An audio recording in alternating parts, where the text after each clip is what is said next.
제가 설교를 준비하다가 책 한 권을 보게 되었는데요. 여러분에게 소개를 하면서 설교를 시작할까 합니다. 이 책의 제목은 내 인생의 해답입니다. 1번, 2번 사진을 보여주시면 제가 이 책을 보면서 놀란 게 세 가지가 있는데, 첫 번째는 책이요 엄청 두꺼워요. 얼마나 두꺼운지 제가 이 책을 보면서 야, 저거 언제 다 읽을까 이런 생각이 들었습니다. 그리고 나서 또 무슨 생각이 들었냐면, 금방 그래, 인생의 해답을 주는 거니까 참 내용이 얼마나 많겠습니까? 우리의 인생이 보통 인생이 아니잖아요. 여러 고민과 문제가 너무 많은데, 야, 이 인생의 문제를 해결해 주려면 책이 두꺼운 게 당연하겠지. 제가 두 번째 이 책을 보면서 놀란 게 있는데요. 우리 세 번째 사진, 3번 사진도 한번 보여주십시오. 여러분, 이 세 번째 사진을 보면 이 책을 어떻게 사용하는가에 대해서 이야기를 하고 있습니다. 이 이야기는 이런 겁니다. 내가 무슨 고민이 있으면 이 책을 무릎이나 어디에다가 이렇게 두고는 그 다음에 질문을 속으로 하는 거예요. 질문을 속으로 이렇게 하면서 손가락을 요 끝에서부터 이렇게 책을 이렇게 이제 대보면서 이렇게 대보면서 마음 가는 데에 여기쯤에 내가 해답이 있겠지, 이렇게 해서 책을 찾는 거예요. 여기 질문이 뭐예요? 예를 들어서 이번에 취업이 될까요? 또는 이번에 계약이 성사될까요? 이런 마음을 가지고 책을 요 끝에서부터 이렇게 지나다가 마음에 드는 데가 있으면, 그 다음에 제가 세 번째 놀랐는데, 여러분 세 번째 이제 마지막 사진 보내주세요. 뭐라고 나와 있습니까? 네, 의심하지 마라, 이렇게 나와 있어요. 제가 세 번째 놀란 이유는 책에 저 한 페이지에 적혀 있는 게 전부예요. 저렇게 짤막짤막한데 그만큼 두꺼운 거죠. 예를 들어서 내가 이번에 취업이 될까? 정답은 뭐예요? 해답은 의심하지 말라. 그럼 된다는 거예요? 안 된다는 거예요? 이 책이 TV에도 한번 소개가 된 적도 있고, 연예인들 나오는 그 프로그램에 나와서 이렇게 소개된 책이라고 합니다. 재미로는 볼 수 있겠죠. 재미로 볼 수 있는데, 우리의 심각한 인생의 문제를 저렇게 말도 안 되는 해답이나 책을 보면서 이게 답이다라고 생각을 한다는 거, 정말 어리석은 일인 것 같지만 놀라운 사실은 제가 인터넷을 보니까요, 이 책의 도움을 많이 받았다는 거예요. 말도 안 되는 이야기지만 그 말도 안 되는 것을 도움 삼아서 자신의 문제를 해결해 가는 사람들이 많았습니다. 왜 이런 일들이 일어났을까? 왜 그랬을까요? 우리의 인생에 그만큼 해답을 줄 수 있는 것들이 많지 않기 때문에, 찾기가 어렵기 때문에 저러한 책에, 혹은 저희가 요즘에 제일 많이 사용하는데 유튜브나 아니면 인터넷 검색이나 이러한 일들에 우리의 인생의 해답을 찾으려고 질문을 던지고 거기서 질문을 받는 일들이 우리 주변에 너무나 넘치고 있는 것을 볼 수가 있습니다. 또 유명한 사람들이요, 우리의 문제를 해결해 주려고 유튜브를 보면 나오는데, 제가 유튜브에 보니까요, 어떤 스님이 사람들이 이렇게 모여 있는데 일어나서 질문을 해요. 저 무슨 질문이 있습니다. 그러면 그 스님이 아주 대답을 시원시원하게 잘 해주신다고, 그래서 제가 본 적이 있는데, 어떤 여자분이 50대 중반인데 일어나셔서 스님한테 질문을 했어요. 스님, 나 우리 남편 때문에 못 살겠어요. 우리 남편이 365일 중에 3, 4일 빼고는 매일 술을 먹고 들어와요. 그래서 내가 너무너무 괴롭고, 내가 지금 50대 중반인데 지금까지는 참고 살았는데 나는 이제 도저히 스트레스 받아서 살 수가 없습니다. 이 스님이 대답을 하셨어요. 뭐라고 대답하냐면, 3, 4일 안 먹는 술을 다 먹고 들어오도록 그렇게 하나님이나 부처님한테 빌라는 거예요. 술 먹지 말라고 빌면 안 되고 3, 4일도 먹고 들어오도록, 그래서 365일 술을 먹고 오도록 해야 당신도 편하고 남편도 편하더라는 거예요. 남편이 술을 먹고 어느 때는 와갖고 막 이제 행패를 부리고 막 이렇게 한다는 거예요. 그러니까 술을 먹고 오도록 하면 남편이 편하게 술을 먹고 오기 때문에 행패도 안 부린다는 거예요. 그리고 당신은 포기하니까 뭐예요? 편할 거라는 거예요. 이 스님의 말은 그거예요. 포기해라고. 자꾸 이 남편이 안 고쳐지는 거를 내가 자꾸 고치려고 하다가 보면 싸우고, 그러다 보면 스트레스 받으니까 포기하라고. 포기하고 아예 기도할 때에 술을 먹고 오도록. 그래서 남편이 술을 안 먹고 들어오는 3, 4일이 있으면 술을 차려주라고. 그리고 술을 차려주면서 안에서 들어와서 드시면 나 힘드니까 밖에서 편안하게 드시고 오라고 이렇게 얘기하는 거예요. 그랬더니 막 주변의 사람들이 막 웃고, 그러면서 그 스님이 그분에게 됐죠? 그러니까 또 이분이 이래, 네 감사합니다 하고 또 앉아요. 여러분, 제가 이 스님보다 살아온 세월도 적고 아는 것도 많지 않지만 분명한 건 내가 나를 내려놓는 거 쉽지 않습니다. 내가 나를 내려놓는 게 쉽지 않아요. 그런데 내가 나를 내려놓으면 행복하다고 얘기하세요. 이게 진리고 이게 정답이 아니고, 그분에게 정말 필요한 건 물론 많은 사람이 있고 짧은 시간에 그 이야기들을 다 할 수 없으니까 이런 이야기를 하지만, 이 스님의 늘 해결의 방법은 뭐냐? 자기를 내려놓는 거예요. 자기를 내려놓는 거. 자기를 내려놔야 문제가 해결된다. 그런데 여러분, 자기를 내려놓기가 어렵습니다. 이 스님도 말은 이렇게 하지만 자기도 자기를 못 내려놔요.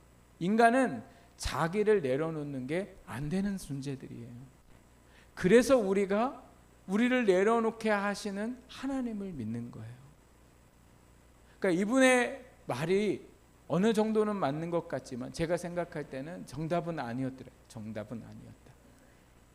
오늘 우리의 인생을 어디에서 많은 문제 가운데 해답을 찾을 수 있을까? 오늘 하나님이 주신 이 119편 말씀은요, 말씀에 관하여, 하나님의 말씀을 관하여 기록한 말씀입니다. 무려 몇 절로 돼 있냐면 1절부터 176절까지 있습니다.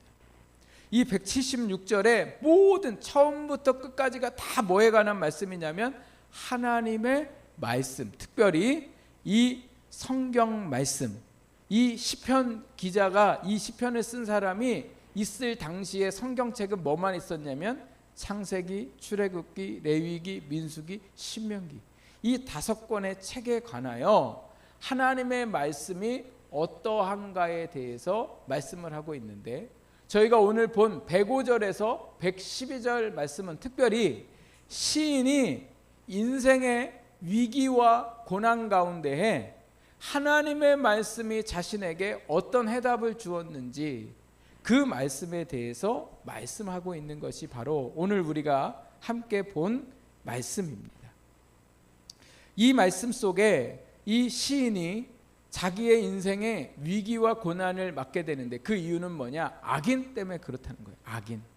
악인이 날마다 자기의 생명을 위협하고, 또 악인이 이 시인의 삶에 올무를 놔서 덫을 놔가지고는 빠지게 만들고 꼼짝달싹 못하게 만드는 그러한 위기 가운데 있었습니다. 그런데 이 사람이 자기 인생의 이 문제를 사람에게 도움을 구하지 아니하고 또 세상의 지식에 도움을 구하지 아니하고 그 인생의 어려움의 답을 하나님의 말씀에서 찾으려고 했더라는 거예요. 왜 하나님의 말씀에서 찾으려고 했을까? 그 이유는 105절 말씀에 보니까 하나님의 말씀이 내 발의 등이요 내 길의 빛이다 라고 고백하고 있는 것을 보게 됩니다. 시인의 인생이 캄캄한 밤과 같아서 어디로 가야 할지 잘못 걷다가는 위험에 빠질 수 있고, 또 어디로 가야 할지도 모르는 그러한 캄캄한 인생 가운데에 하나님의 말씀이 시인이 가는 그 길을 비춰주어서 위험한 데 빠지지 않게 했으며, 또 어디로 가야 할지 모르는 그 인생을 어떻게 가야 할지 가르쳐 주신 것이 바로 뭐였더라고요? 하나님의 말씀이었습니다. 오늘 시인에게 하나님의 말씀이 등불이요 빛이 된 것처럼 오늘도 우리의 삶에 발을 디디면 잘못될까 걱정되고 어떻게 이게 잘못 선택할까 걱정될 때에 우리에게 불이 되어 주시는 분이 바로 하나님의 말씀이고, 또 어떻게 해야 될지 몰라 할 때에 어디로 가야 하는지 가르쳐 주시는 것이 하나님의 말씀이며, 그 말씀이 바로 뭐예요? 빛이 되어 주었더라는 거죠. 출애굽기 말씀에 보면 이스라엘 백성들이 출애굽을 하고서 광야로 나옵니다. 광야로 나오니까 어떻게 어디로 가야 할지 몰라 하니까 하나님이 무엇을 그들에게 보내주셨어요? 구름을 보내주셨죠.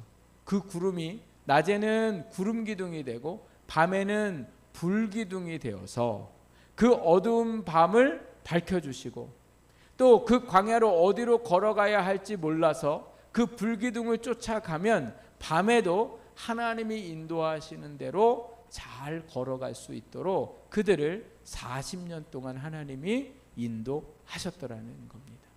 그래서 하나님의 말씀은 등불이 되고 하나님의 말씀은 빛이 되었기에 오늘 시인이 자기의 인생의 캄캄함에 그 말씀을 의지했더라는 거예요.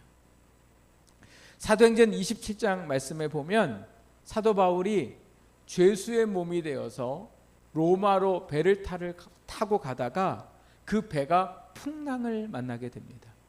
마치 지금 비가 이렇게 많이 내렸던 것처럼 바다에 비가 막 내리고 하늘의 해는 없어져 버리고 어두컴컴한 날들이 계속되어지면서 결국은 배가 파도에 부서지고, 그러다 보니까 많은 사람들이 자신들이 무역을 하려고 갖고 왔던 짐들도 다 내어버리고, 선장과 뱃사람들은 어떻게든 배를 안전하게 몰려고 해도 도저히 그 배에서 생명을 구할 수가 없었어요. 그러한 가운데 모든 사람들이 이제는 살기를 포기하고 우리는 이제 죽었다라고 생각하는 그 순간에 누가 그들에게 희망의 소식을 전해주냐면 사도 바울이 희망의 소식을 전해줍니다. 사도 바울이 그 희망의 소식을 전할 수 있었던 이유는 하나님의 말씀을 들었기 때문에 그래요. 그래서 사도행전 27장 24절 25절에 보면 사도 바울이 그 살 소망이 끊어진 사람들에게 이렇게 말합니다. 여러분 같이 한번 앞을 보시고 함께 읽어볼까요? 시작. 바울아, 두려워하지 말라. 내가 가이사 앞에 서야 하겠고 또 하나님께서 너와 함께 항해하는 자를 다 내게 주셨다 하였으니 그러므로 여러분이여 안심하라. 나는 내게 말씀하신 그대로 되리라 하고 하나님을 믿노라. 아멘. 바울아, 두려워하지 말라. 하나님이 말씀하신 거예요. 바울도 뭐예요? 하나님의 말씀을 듣기 전에는 뭐 했더라고요? 두려웠더라는 거예요. 나도 죽었구나 라고 생각했는데 하나님의 말씀을 듣고 나니까 그 안에 무슨 삶이 생겼습니까? 살 소망이 생겼고, 그 소망이 생기면서 말씀을 믿으니까 그 살 소망을 살아가기 포기한 사람들에게 전하는 역사가 일어나게 되고, 그리고 말씀대로 그들이 살아나는 역사가 일어나게 되었습니다. 오늘 우리의 인생의 해답, 오늘 우리의 삶의 문제의 해결은 세상에 있는 것이 아니라 하나님의 말씀 안에 있는 줄 믿습니다. 하나님의 말씀이 오늘 여러분의 인생 가운데 등불이 되십니까? 하나님의 말씀이 오늘 여러분의 인생의 빛이 되십니까? 하나님의 말씀이 오늘 여러분의 삶의 구원이심을 믿습니까? 네, 맞습니다. 하나님의 말씀이 오늘 우리의 삶의 등불이요 빛이요 구원이 되셨습니다. 오늘 우리가 예수님을 믿고 구원받은 것은 내 노력이 아닙니다. 하나님께서 예수님을 통하여 우리를 구원하시고자 하셨던 그 모든 일들이 기록되어져 있는 이 하나님의 말씀을 믿을 때에 오늘 우리가 뭐를 받았습니까? 구원을 받은 거죠. 오늘 우리의 영혼을 구원받았을 뿐만 아니라 오늘 우리가 주님을 만나는 그날에 이르기까지 오늘 우리의 인생의 등불이며 오늘 우리의 인생의 빛이며 오늘 우리의 인생의 모든 순간에 우리를 구원하실 해답은 하나님의 말씀에 있는 줄 믿습니다. 그러면 여러분 제가 질문을 해보겠습니다. 나에게 등불이 되었던, 나에게 빛이 되었던, 나를 구원했던 말씀이 무엇입니까? 여러분, 그 말씀이 여러분 가운데 있으셔야 돼요. 모든 말씀이 그래요. 난 뭔지 잘 모르겠어요. 그러면 안 됩니다. 반드시 하나님의 어떠한 말씀이 내 삶에 지금까지 내 삶을 인도하고 내 가운데 역사하시고, 아니면 주일날 내가 들었던 그 하나님의 말씀이 한 주 동안 내게 은혜가 되었고 나에게 소망이 되었음이 오늘 우리의 입으로 고백되어져야 하나님의 말씀이 우리에게 정말 등불이 되고 빛이 되고 구원이 되는 거죠. 저에게 누군가가 당신의 인생에 하나님이 등불이며 빛이며 구원의 말씀이 무엇입니까? 라고 물은다면, 너무나 많은 말씀들이 제 가운데 있지만 지금까지도 제 인생에 하나님을 처음 인격적으로 만나고, 그리고 제 인생에 오늘 이 주간교회에 올 수 있는 결정적인 하나님의 말씀이 뭐였냐면요, 시편 23편 1절의 말씀이에요. 여호와는 나의 목자시니 내게 부족함이 없으리로다.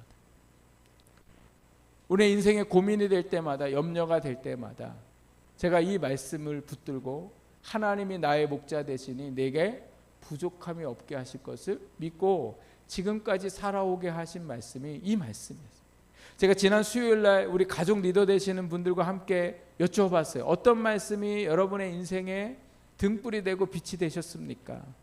어떤 권사님이 이 말씀을 하셨어요. 갈라디아서 2장 20절 말씀, 여러분이 같이 한번 읽어볼까요?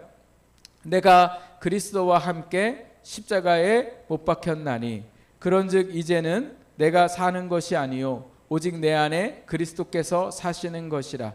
이제 내가 육체 가운데 사는 것은 나를 사랑하사 나를 위하여 자기 자신을 버리신 하나님의 아들을 믿는 믿음 안에서 사는 것이라. 제가 지금까지 목회하면서요, 이 말씀이 힘이 되고 구원이 됐다는 분은 우리 권사님 처음 뵌 것 같아요. 이 말씀 되게 의미 있는 말씀이고 참 쉽지 않은 말씀이고 생각하면 생각할수록 깊은 말씀인데, 이 말씀 속에 위로와 소망이 되었던 이유는 내가 사는 게 아니라는 거예요. 내가 힘들 때마다 어떻게 살지가 아니라 내 안에 계신 예수님이 살게 하신다는 사실을 믿을 때에 살아가게 되더라는 거죠. 또 어떤 집사님은 이 말씀을 하셨어요. 예레미야 33장 3절 말씀입니다. 여러분 같이 볼까요? 너는 내게 부르짖으라. 내가 응답하겠고 내가 알지 못하는 크고 은밀한 일을 내게 보이리라. 아멘. 이게 이 집사님의 삶에 하나님의 등불이 되고 빛이 되어준 말씀이라 이렇게 말씀합니다. 우리는 하나님의 말씀에 대해서 자꾸 우리가 무슨 환상 중에 말씀을 들으려고 하고, 또 기도 중에 그 응답을 받으려고 하고, 또 아니면 어느 용하다는 뭐 기도원이나 뭐 능력이 많은 그분들을 찾아다니면서 하나님의 말씀을 들으려고 하지만, 여러분 오늘 하나님의 말씀은 물론 그분들을 통해서 우리에게도 주어지지만, 우리가 하나님의 말씀을 펼칠 때에 하나님이 오늘 우리에게 빛이 되어주시고 구원의 말씀을 우리에게 주시는 줄 믿습니다. 근데 오늘 우리가 이 말씀을 볼 때에 주의해야 할 게 있습니다. 그 주의할 게 뭐냐면, 내 인생의 문제를 가지고 거기에서 내가 원하는 답을 찾으려고 말씀을 읽으면 보이지 않는다는 거예요. 하나님의 말씀이 우리에게 해답이 될 때에는 전혀 엉뚱한 말씀들이 우리에게 해답이 될 수 있더라는 거죠. 즉 내가 원하는 답이 아니라 오늘 내 이 어려운 상황 속에 하나님이 내게 무슨 말씀을 하시는가 들으려고 해야 된다는 거예요. 말씀을 피면서 내가 원하는 답을 다 이렇게 찾으려면 말씀에서 안 보여요. 그러니까 내가 어렵지만 말씀을 봤을 때 내게 무슨 말씀을 하시는가 찾아보려고 말씀을 들으면, 그 말씀을 보면 하나님이 그날 그때에 내게 필요한 말씀을 주시더라고요. 제가 성대가 혹이 생겨서 수술을 하고 또 회복이 되어서 괜찮아졌다 이렇게 생각을 했는데, 수련회를 가가지고 나니까 또다시 옛날 증세가 나타나니, 그러니까 막 덜컥 겁이 나는 거예요. 제가 3년 동안 말도 못하고 막 이렇게 살았었는데 다시 이 증세가 나니까 혹시 돌아가진 않았나. 그래서 제가 기도하면서 하나님 저를 고쳐주십시오. 다시는 그렇게 되지 않게 해주십시오. 이게 제 기도 제목이에요. 그런데 말씀을 보는데요, 하나님이 제 마음에 주시는 그 확답이 뭐냐면 시편 42편 11절 말씀인데요. 그 11절 말씀에 이런 말씀이 나요. 내 영혼아 내가 어찌하여 낙심하며 어찌하여 내 속에 불안하는가. 너는 하나님께 소망을 두라. 제가 원하는 답은 네 목소리를 회복시켜주고 내 안에 하나님이 함께 하시고 뭐 이런 말씀인 줄 알았는데 이 말씀이 무슨 말씀이셨어요? 내가 어찌하여 낭망하느냐. 너 염려하지 말고 너의 소망을 누구에게 둬라? 하나님 앞에. 그래서 제가 이 말씀을 읽는데요, 너무 용기가 나는 거예요. 너무 힘이 나는 거예요. 오늘 내가 원하는 해답이 아니라 하나님이 내게 주시는 말씀이 반드시 있습니다. 문제는 뭐냐? 말씀을 펴지 않는다는 거예요. 아무리 말씀을 읽으라고 해도 말씀을 읽지를 않는 거죠. 왜 안 읽어요? 어려워요. 말씀이 너무 어려워요. 말씀이 그냥 동화책처럼 재밌는 만화책처럼 그냥 쑥쑥쑥쑥 읽어가면 얼마나 좋겠어요. 그런데 말씀이 잘 안 읽혀지는 거죠. 안 읽혀지지만 이 말씀이 우리에게 뭐가 된다고요? 등불이요, 빛이요, 구원이 됨을 믿고 그 말씀을 내가 보고자 할 때에 하나님의 말씀에 놀라운 은혜의 역사가 우리 가운데에 일어나게 됩니다. 그래서 오늘 6절 말씀을 보면 뭐라고 얘기하냐면 시인이 말씀을 지키려고 맹세하며 굳게 다짐했습니다. 말씀을 읽고 그 말씀을 지키려고 내가 뭐 했다고요? 굳게 다짐했더라는 거죠. 8절 말씀에 보면 말씀으로 가르쳐 주시기를 하나님 앞에 구했다라는 거예요. 즉 말씀을 뭐예요? 사모했다는 거예요. 우리의 구원이 어느 사람에게 전화하고 그래서 그 사람이 우리에게 말해주고 이러하는 것보다 오늘 우리가 뭐해요? 말씀을 펴야 된다는 거예요. 말씀을 읽어야 된다는 거죠. 그리고 109절에서 11절 111절 말씀에 보니까 뭐라고 말씀하고 있냐면 말씀을 잊지 않으려고, 말씀에서 벗어나지 않으려고 112절 죽는 날까지 말씀을 지키며 살겠다고 이 시인이 뭐예요? 결심했다라는 거예요. 왜요? 하나님의 말씀이 나에게 구원의 해답을 주기 때문에 그렇습니다. 그러므로 오늘도 우리가 하나님의 말씀을 듣고 그 말씀이 우리의 구원됨을 믿고 그 말씀대로 살아갈 때에 하나님께서 우리의 삶에 인생의 문제를 해결하시는 놀라운 은혜의 역사가 일어나게 될 줄 믿습니다. 어떤 사람이 요즘처럼 비가 너무 많이 와서 집이 물에 떠내려가게 생겼습니다. 그래서 집의 옥상에 가서는 예수님 믿었던 사람이니까 하나님 앞에 기도했어요. 하나님, 저를 좀 구원해 주세요. 저를 좀 구원하러 와주세요. 이렇게 막 간절히 기도를 하니까 갑자기 119 대원이요, 보트를 타고 왔어요. 빨리 내려오세요 얘기를 하니까 안 내려간다는 거예요. 왜 안 내려오냐? 위험한데. 그러니까 빨리 내려오라. 아니라고 나는 하나님 앞에 기도해서 하나님이 나를 구하러 오실 거라고. 얼마나 믿음이 확고했는지.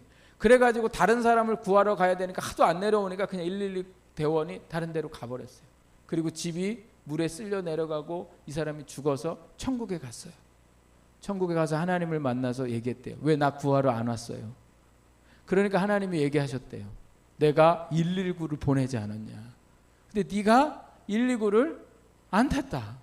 여러분, 하나님의 말씀은 너무도 정확하고 너무도 확실하며 진리의 말씀을 오늘 우리에게 이렇게 말씀 성경책을 통하여 우리에게 보내주셨습니다. 자꾸 다른 데서 하나님의 말씀을 들으려고 하면 할수록 오히려 악한 영이 그 안에 역사하게 돼요. 또 내 감정이 하나님의 뜻인 것처럼 착각하게 되고 이루 말할 수 없는 일들이 많이 일어나요. 그러나 매일 하나님의 말씀을 정해서 내가 하루에 3장이라도 아니면 10장이라도 그 하나님의 말씀을 읽을 때에 이게 생명의 말씀임을 믿고 그 믿음으로 말씀을 보시고 또 하나님의 말씀을 깊이 묵상하는 삶을 살 때에 하나님의 말씀이 구원의 말씀이 되게 하실 줄 믿습니다. 그래서 우리 모두가 말씀을 가까이 하는 삶을 사셔야 돼요. 기도도 많이 해야 됩니다. 그러나 말씀 없는 기도는요, 잘못된 것으로 빠질 수 있게 만들어요. 예배도 잘 드려야 됩니다. 그러나 말씀 없는 예배, 하나님 앞에 봉사하는 것도 열심히 해야 되지만 말씀 없는 봉사 결국은 다 어려워질 수밖에 없습니다. 말씀으로 이 땅을 창조하시고 말씀 대신 예수님이 이 땅에 오셔서 결국은 우리의 삶의 끝은 말씀대로 이루어질 수밖에 없는 인생 가운데 우리가 살고 있습니다. 하나님의 말씀을 기억하시고 그 말씀을 가까이 하시고 내가 다시 이미 6개월이 지나버렸지만 다시 오늘부터 하나님의 말씀을 펴고 내가 한 장이라도 하나님의 말씀을 읽고 그 말씀 안에 하나님의 음성을 듣기를 소망하며 말씀을 가까이 해서 우리의 인생의 해답을 찾아갈 수 있는 저와 여러분이 될 수 있기를 주님의 이름으로 축복합니다. 기도하겠습니다.